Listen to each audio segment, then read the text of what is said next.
everyone, it is April from Getting Hogo With It. Today I'm doing the book addiction tag, so let's get into it.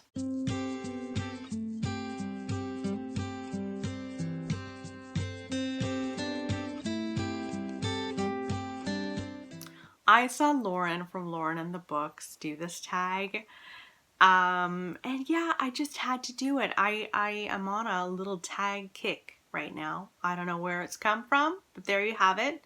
I just filmed another tag video and I had to mention what in the world this is. This is Nora's birthday gift. It's a ride-on donkey. Pay no attention to the donkey. Just me. Here we go. We're ready. Let's dive into the question. The first question is, what is the longest amount of time you can comfortably go without picking up a book? Not so long. Really not so long. If I'm in a slump, I can see myself taking a couple of days and I might have chosen a book, but I might have to put it down and choose another.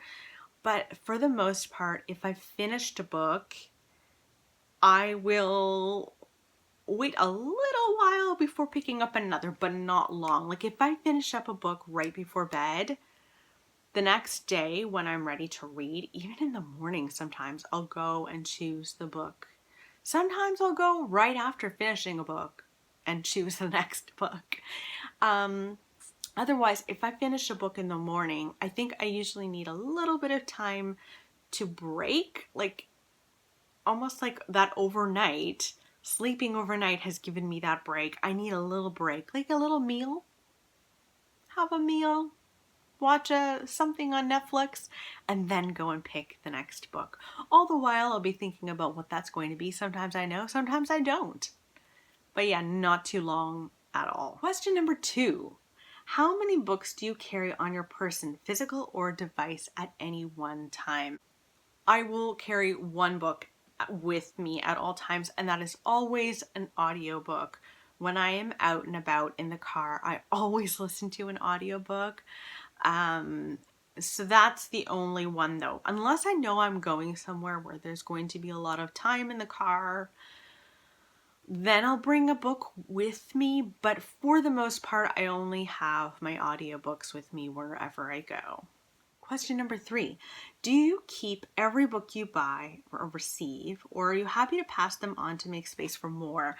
I have a rule for this that has really worked for me, although I have no more room on my shelves again. Yeah, so my rule is if I gave it 3 stars or below, it most definitely has to leave my shelves. I have no room for my shelves for books that I was like, that was okay. I just don't. I want to make room on my shelves for books that like fill me with so much joy. When I die, I want my bookcases to reflect my reading style.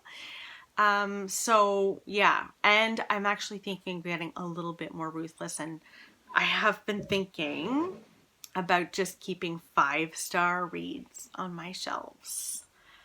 I might have to do that because I have so many books on my shelves. It's getting ridiculous again. I just finished going through and KonMariing my whole bookshelves, but here I am again. So do I have to do KonMari with me all over again? Maybe. I don't want to do a whole series of videos like that though. That's a lot of work, but also cathartic. Oh, I don't know. Let me know what you think about me doing like a ruthless unhaul. Oh God, I'm stressed out even thinking about it. Moving right along to the next question. The next question is number 4. How long would you spend in a bookshop on a standard visit? So for the most part, I go to bookshops with friends.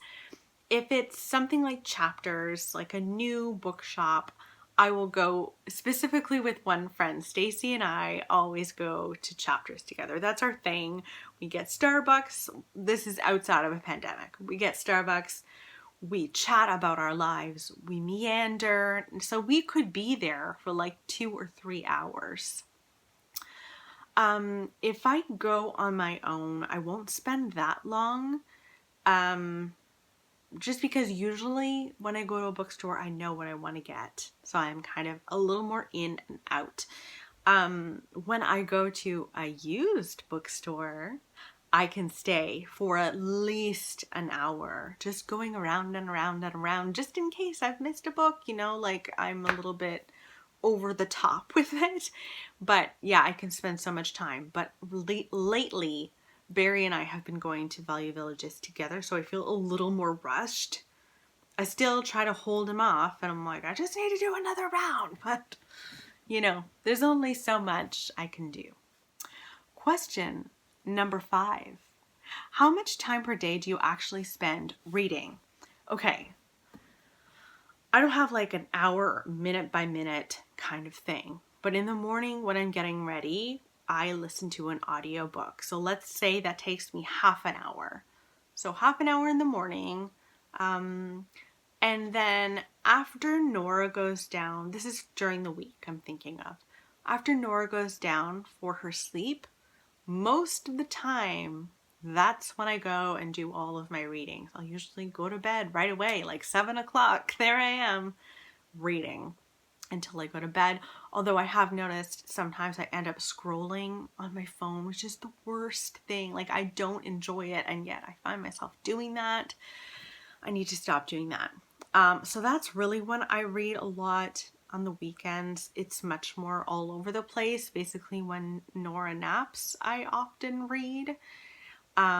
So yeah, I don't know how many hours that is. Maybe 2 or 3 max, I would say. Question number 6. Where does the task picking up a book appear on your daily to-do list? What does that mean? Where does the task picking up a book appear on your daily to-do list? Does this mean in order of importance? I think that's what Lauren was saying. I'd say it's really important to me. Like, obviously, my daughter and Barry and my work and BookTube are right up there.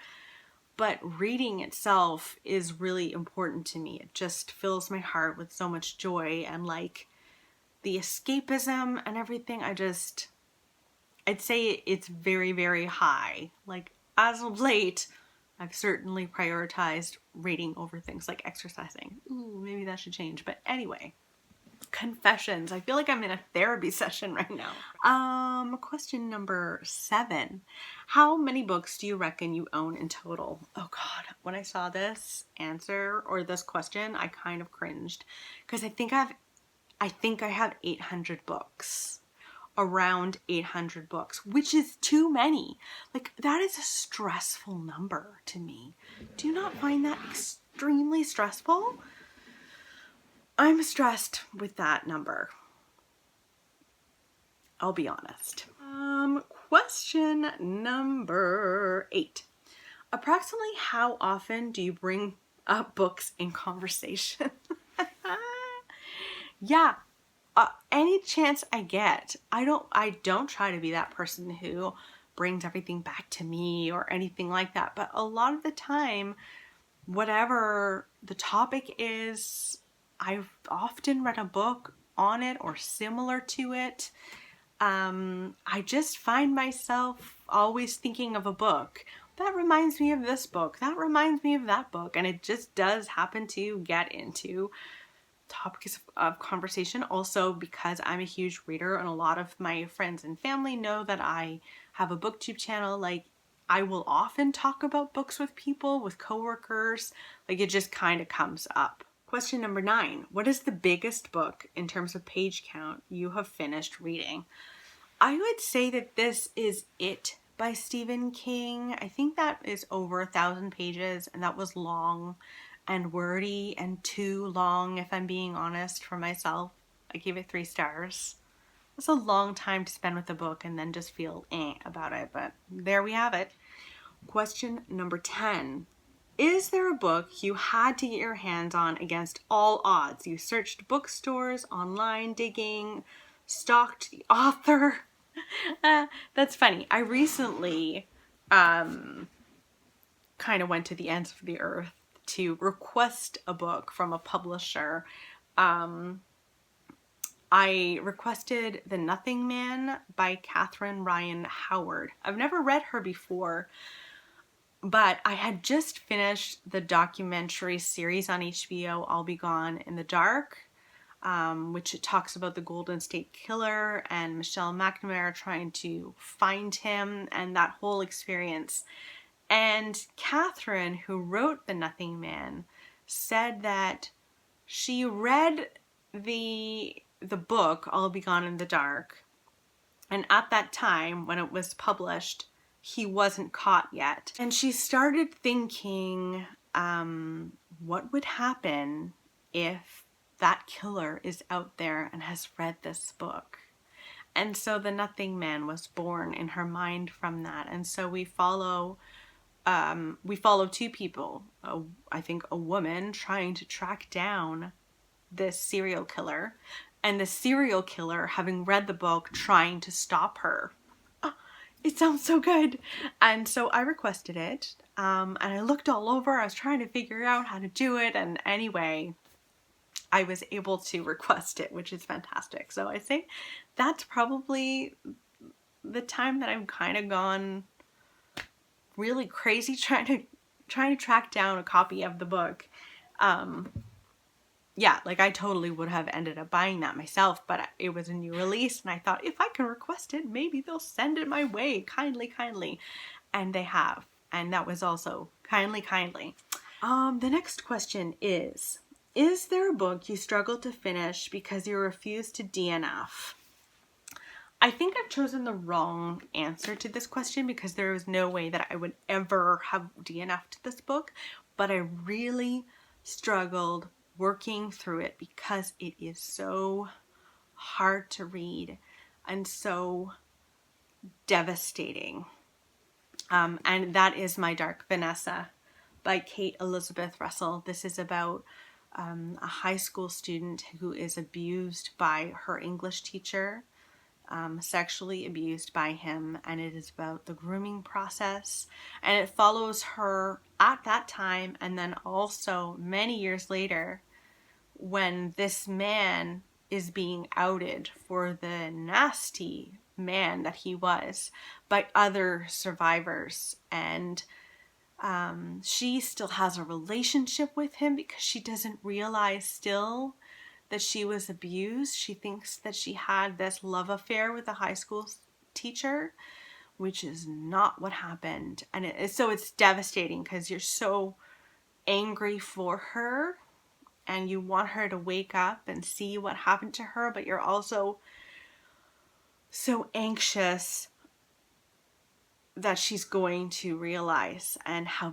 devastating that is. Abuse is so devastating, and I think this is one of the most important books I will ever read, and I think it's one of the most important books for people to read to understand why it's never the victim's fault.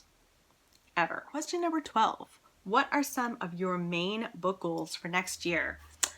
Well, I always do. I want to read 52 books in 52 weeks. I just think that's a good solid number that I can always achieve. I also really loved this year when I went through everyone's favorites, my favorite booktubers going through their favorites of the year that they'd read, and then if I had those books, putting them aside and kind of going through some of them. I don't always read them all, and I think I have more gumption to read them all at the beginning of the year, and it kind of peters out and I get more sidetracked by new releases and everything.